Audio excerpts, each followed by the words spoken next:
Finally চলে এলাম আর একটা নতুন ভিডিও নিয়ে। এটা হচ্ছে আমাদের মুভি দেখতে যাওয়ার একটা ভ্লগ। মানে মেয়েদের প্ল্যান দুবার ক্যান্সেল হওয়ার পর ফাইনালি আমরা মুভি দেখতে গেছিলাম। তো সবাই যে যার মতো চলে গেছিলো, তো আমি যাচ্ছিলাম দক্ষিণেশ্বরে। তো ইনি হচ্ছেন আমাদের অল টাইম লেট করার জন্য ফেমাস। লেটে সেদিনও এসেছিলো। তারপরে তাড়াহুড়ো করে আমরা যাচ্ছিলাম যে কি চলো মেট্রোর টাইমটা চলে যাচ্ছে। তো সুস্মিতাদি তার মধ্যে এসেছিলো হিল পরে, ও তো হাঁটতে পারছিল না। তো তাড়াহুড়ো করে এলাম, এসে মেট্রো স্টেশনে ঢুকলাম, ঢুকে এবার ওপরে গেছিলাম, টিকিট কাটলাম। তো মেট্রো চলে এসেছিলো। তারপরে বেরিয়ে মেট্রোর থেকে আমরা যাচ্ছিলাম।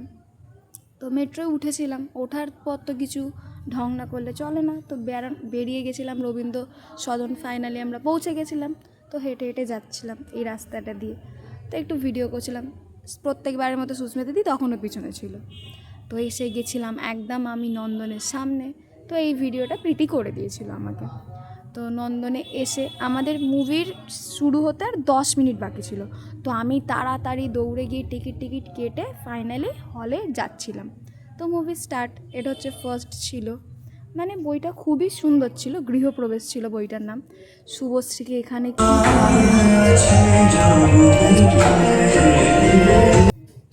তো মুভি দেখা শেষ, হলটাকে আমি একটু দেখাচ্ছিলাম।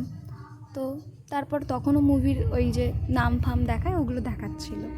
তো বেরিয়ে দেখি বাইরে বৃষ্টি হচ্ছে, হালকাই বৃষ্টিটা হচ্ছিল, কিন্তু বৃষ্টি হচ্ছিল।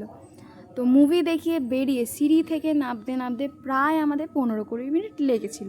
এটা যদিও প্রত্যেকবার থাকে না, সেদিনকে ছিল। তো একটু ফটো তুলে দিচ্ছিলাম সুস্মিতা দিকে, আর প্রীতি ভিডিও নিচ্ছিল চারপাশের। তো এখানে গেলে জানি না কেন এই যে মানে ভালো লাগে, একটা ভালো লাগার জায়গা। এটা হচ্ছে সুন্দর ছবি তোলার জায়গা। তো বেরিয়ে তাড়াহুড়ো করে বাড়ি আসবো বলে মেট্রোর অবস্থা এরকম ছিল, প্রচণ্ড ভিড়। তারপরে বেশি না, দমদম ক্রস করার পর মেট্রো পুরো ফাঁকা। তো নেবে আমরা তাড়াতাড়ি করে ফিরছিলাম, প্রীতির বাড়ি যাওয়ার দেরি হয়ে গেছিলো। তো সেরকম কোনো ভিডিও নেই, ও চলে গেছিলো। আমি আর সুস্মিতাদি মোমো খেতে গেছিলাম। তো যাবার টাইমে এই কেকের দোকানটা আমি দেখেছিলাম, যেটা আমার খুব ভালো লেগেছিলো। তো আসার সময় একটু পেস্ট্রি খেতে ঢুকেছিলাম, আর আমি চারদিকটা দেখছিলাম, খুব ভালো ছিল, আর পেস্ট্রিটাও খুব দারুণ খেতে। তারপর এই ডাল বড়া খেয়ে বাড়ি চলে